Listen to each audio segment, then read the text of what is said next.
You don't obsess over money because you love paper, numbers, or screens. You obsess over money because of what it silently promises you. Think about it.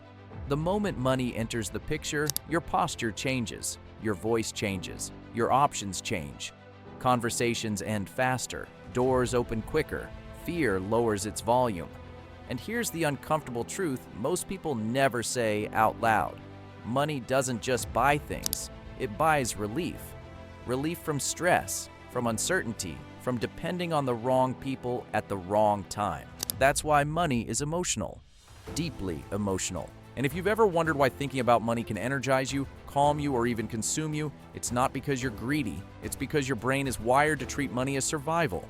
But here's where it gets dangerous. Because once you understand why money feels so powerful, you'll also understand why so many people chase it the wrong way, sabotage themselves, or never feel satisfied no matter how much they make. So, ask yourself one question. What if your relationship with money has less to do with ambition and more to do with fear, freedom, and control? Money feels intoxicating because it gives you something your nervous system craves more than pleasure. It gives options. When you have money, you don't need to ask as much. You don't need to negotiate every detail of your life or stay where you're uncomfortable just because leaving is expensive. You can choose where to live, how to work, when to walk away, and who you tolerate. That sense of choice is addictive because most people live without it. They don't choose their schedule, their environment, or even their stress level. They react to it. Money flips that dynamic. And notice something important here. The desire isn't about excess. It's not about yachts, watches, or penthouses. It's about knowing that if something breaks, changes, or collapses, you won't. That's why money feels like oxygen when you don't have it, and like leverage when you do. But freedom alone doesn't explain the obsession. Freedom is the surface layer. Underneath it, there's something much older and much more powerful. Your brain doesn't care about financial philosophies. It cares about survival. Food, shelter, health, stability, and time are not abstract ideas to your nervous system. They are threats or assurances, and money is the fastest modern shortcut to all of them. When money is tight, your brain stays alert, sleep gets lighter, decisions get worse, patience disappears. When money is stable, something subtle happens. Your body relaxes, your thinking expands. You stop making desperate short-term choices. That's why money feels calming, not exciting, calming. It reduces the background noise of fear that most people live with constantly but rarely acknowledge. And here's the critical part. Once fear drops, your brain starts looking for something else to focus on. That's where money turns from safety into a score. Unlike happiness, fulfillment, or purpose, money is brutally clear. It goes up or it goes down. There's no ambiguity, no interpretation, no debate. Your brain loves that. Every increase feels like progress. Every loss feels like failure. That feedback loop creates engagement, motivation, and sometimes obsession. You don't need external validation when a number already tells you if you're winning or losing. That's why money can quietly replace internal goals. Instead of asking if you're building a good life, you start asking if the number is higher than last month. And the moment progress becomes visible, something else sneaks in. Comparison. You don't need to explain success when money is visible. It signals competence, leverage, and value without words. People assume you know something even if they don't know what it is. That signal changes how others treat you, listen to you, and respond to you. And your brain notices. It associates money with respect, influence, and reduced resistance. Conversations get smoother, mistakes get forgiven faster, opportunities appear more often. That's not morality. That's human behavior. Money compresses years of proof into a single signal. But here's where people get it wrong. Money doesn't transform you into someone else. It turns the volume up.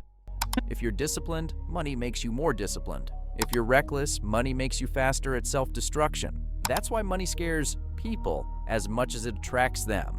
Deep down, most people aren't afraid of being rich. They're afraid of being exposed. Money removes excuses. It removes constraints. It removes friction. And when friction disappears, what's left is you. That amplification effect is powerful, but it still doesn't explain why people will trade years of their life just to get more. For that, you need to look at time. Money lets you trade currency for hours, energy, and focus. You can outsource tasks, avoid lines, skip delays, and recover faster. You don't rush as much. You don't wait as much. You don't tolerate inefficiency as much. And your brain loves that because time is the only resource you can't replace. When money gives you control over your time, it feels like you're reclaiming your life piece by piece. But once you can buy time, something else changes. You start dictating terms. In any interaction, the person with less financial pressure negotiates from strength. They can say no, they can walk away, they can wait. Money doesn't make you aggressive, it makes you patient. And patience is power. That's why money feels stabilizing in conflict, business, and relationships. It tilts outcomes before words are even spoken. But power alone isn't what keeps people chasing more. What keeps them hooked is the way money rewards the brain.